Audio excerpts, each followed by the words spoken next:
Did you know that at its peak, the British Empire ruled over a quarter of the world's population and controlled territories on every continent? Imagine a single nation having influence from the icy plains of Canada to the scorching deserts of Australia.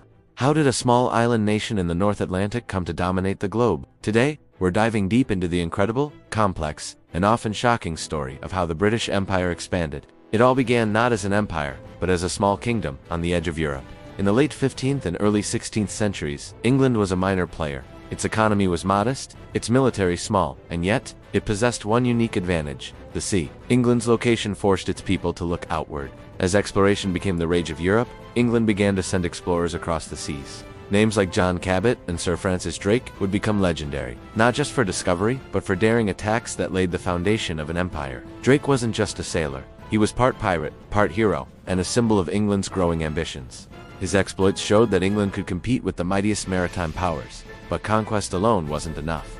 The British Empire truly began to expand through trade. The East India Company, founded in 1600, became one of the most powerful corporations in history, a company that could wage war, sign treaties, and govern entire regions. Through savvy diplomacy, alliances, and sheer military force, the British slowly extended their control over India. By the mid-18th century, the company wasn't just trading spices and textiles, it was running the subcontinent like a mini-government. Of course, not all expansion was peaceful. Wars played a massive role. The 7 Years' War, often called the First True World War, was a global conflict that cemented Britain's naval dominance. Canada, parts of India, and strategic Caribbean islands all fell under British control.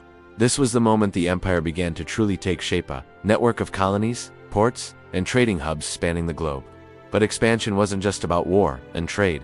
Culture played a surprisingly powerful role. The English language, British law, and even sports became tools of influence. Cricket, for example, became a subtle way for the British to export not just a game, but a system of values and loyalty to the crown. Sport became soft power. Of course, the story of the British Empire isn't just one of ingenuity and strategy. It also has a dark, painful side. The transatlantic slave trade, forced labor, and famines caused by British policies left deep scars on millions. This duality is what makes its history so complex.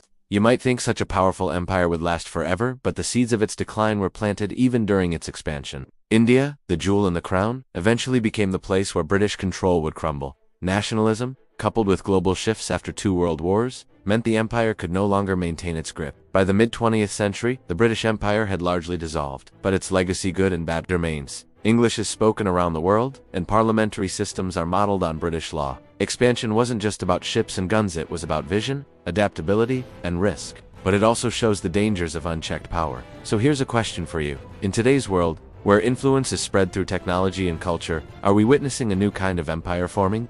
If you found this fascinating, hit the like button and subscribe for more deep dives into the hidden forces that shaped our world. Share your thoughts in the comments below.